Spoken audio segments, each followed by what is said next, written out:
روز جوانان تاجیکستان در ناحیه وخش از راهپیمایی آسایشته جشن آغاز گردید که در آن ساکنان بخصوص جوانان و نورسان شرکت ورزیدند. طبق اطلاع عین زمان در ناحیه وخش زیاد از 73000 نفر جوانان حیات به سر برده، از این شماره زیاد از 300 نفرشان در وظیفه‌های گوناگون راهبری کننده فعالیت پرثمر دارند. ورزشکاران ناحیه باشند دوام چند سال اخیر در مسابقه‌های گوناگون سطح ولایتی، جمهوریوی و بین‌المللی شرکت ورزیده زیاد از 400 مدال به دست آوردند. با یادآوری از سیاست دولتی جوانان ابراز گردید که جوانان ناحیه وخش همچون قشر فعال جامعه از دستگیری و غمخوری‌های پیوسته حکومت جمهوری تاجیکستان اظهار خوشنودی و هوسمندی نموده با استفاده از شرایط مساعد فراهم گردیده تحصیل، کسب و هنرآموزی و مشق و تمرین کرده در چاره‌بینی‌های گوناگون سیاسی، علمی، ادبی، فرهنگی و ورزشی و دیگر کارهای جمعیتی حصه ارزنده خود را می‌گذارند. حکومت مملکت سیاست دولتی جوانان را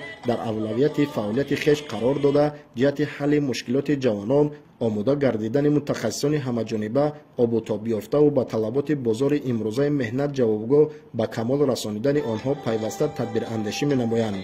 جواباً به این همه دستگیری و غمخوری‌های حکومت مملکت، جوانان ناحیه وخش در صف پیش کارهای آبادانی و سازندگی، حمایه مرز و بوم میهن، گرامی داشت دستاوردهای استقلالیت و تأمین ثبات و آسایشتگی قرار دارند. این است که همه ساله نقشه دعوت جوانان به صف ارتش ملی سر وقت تأمین می‌گردد.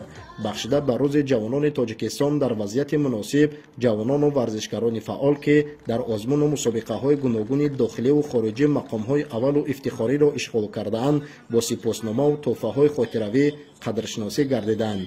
در ادامه برنامه فرهنگی ادامه پیشنهاد اشتراکیان جشن روز جوانان تاجیکستان در ناحیه وخش گردید.